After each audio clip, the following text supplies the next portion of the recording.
To become the ultimate farming connoisseur and truly grasp the power of the earth, you've got to get those vintage story crops planted just right. In vintage story, soil comes in a few flavors: barren, low fertility, medium fertility, high fertility, and the granddaddy of them all, the ultra-rich terra preta.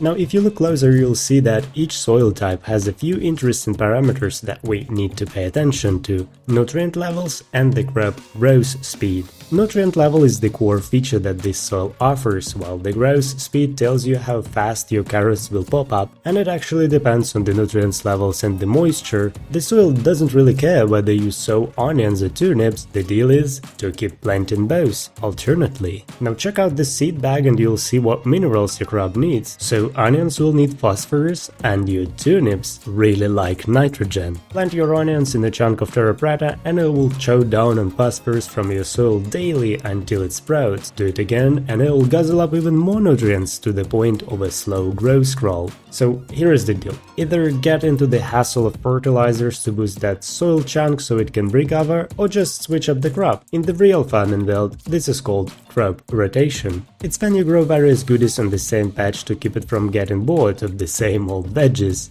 Plant turnips after onions, and while the new gen munches on the fresh minerals, the old bodies get a chance to rejuvenate. This way, you might not even need any fertilizers at all.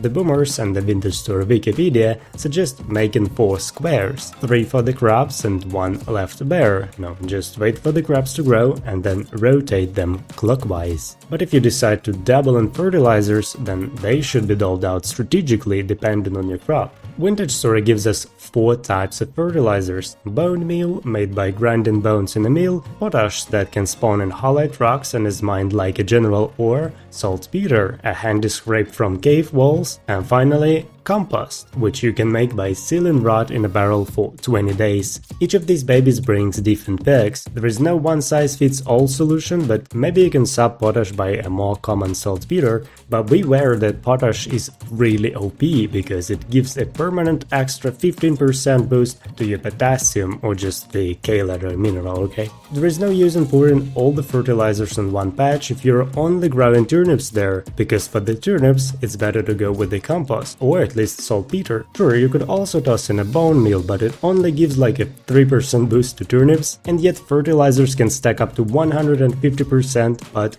going that high doesn't really speed up the growth. It only affects how loaded the soil is with the necessary nutrients for the crops to grow. Well, I mean, if your nutrient levels do in fact drop, then of course it's gonna affect the speed, so just make sure they don't by using fertilizers or rotating the crops. The Minecraft vets know that water in a square keeps your soil nice and hydrated. In Vintage Story it's extremely important because you won't need to water the patches often, and if you do forget to water your beans, at least they won't wither. Water gives the soil a 75% moisture boost. If it's scorching hot, you're dead.